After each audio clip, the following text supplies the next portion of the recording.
ripping off more successful podcasts. In this case, I'm thinking hardcore history, but we're going to do sort of a really hardcore history here. Yeah, this is DP history. Director of photography. Yes, yeah. This was, again, it's cinema is what we're talking about. But the topic for today's show, for today's hardcore Chapo history, is Genghis Khan. And by way of the 1956 film The Conqueror, directed by Dick Powell and starring none other than John Wayne as Temujin, the Mongol warlord who will become Genghis Khan, history's greatest conqueror and emperor. Temujin, under his heel the cowering nations, in his arms the unconquered woman.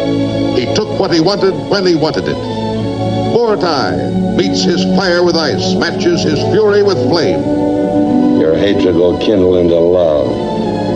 Before that day dawns, Mongol, the vultures will have feasted on your heart. I mean, the role that he was born to play. Now, this is, without a doubt, the worst casting decision in Hollywood history. Yeah, he's terrible in a way that you don't really see in Hollywood films. He's terrible in like Tommy Wiseau level, which in a big budget 50s prestige movie is really disconcerting and weird. Yeah, I mean, he's beyond terrible. I mean, the argument about whether John Wayne was a good actor or not, I mean, I think you can make a strong case that in the right context, he works, like a movie like The Searchers or something like that. Yeah, absolutely. Here, he is beyond, he's terrible. He's beyond awful. The remarkable thing with this movie is that he doesn't even try.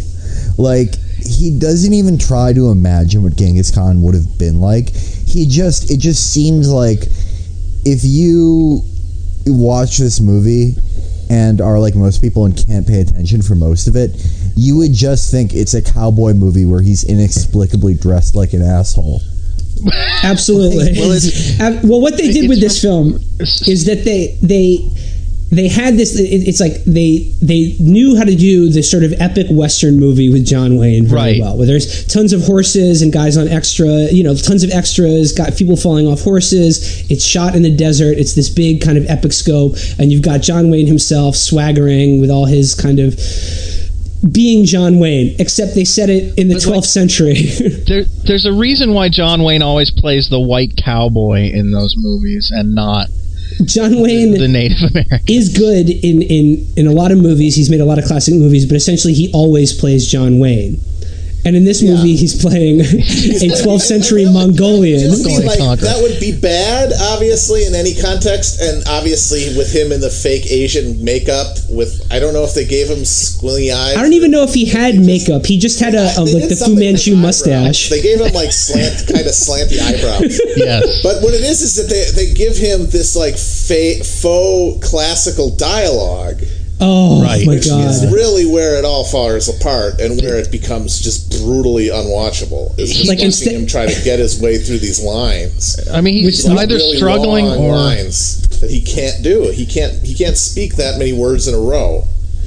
It's he does the John Wayne voice, but instead of saying things like "saddle up, partner," he's saying things like, "While I live, my blood burns hot, and the daughter of the Tartars is not safe in my tent." Let's talk about the dialogue. Can I say this is my fear about us reviewing this, is that like the greatest own you could do on this movie is to just play his lines of dialogue, like his delivery, and I don't know. Hopefully, Brendan can do that justice. Like no matter, because it's you can't really. It is. You can't. You return empty-handed from the chase, my son? Not so, fine gazelle.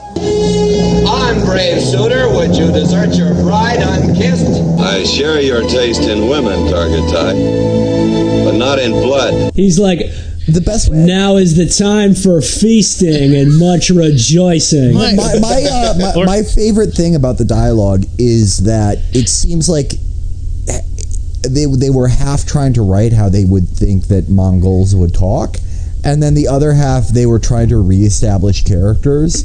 So, like, for instance, when he returns from Tartar captivity, one of my favorite scenes in the movie, and his mom is there.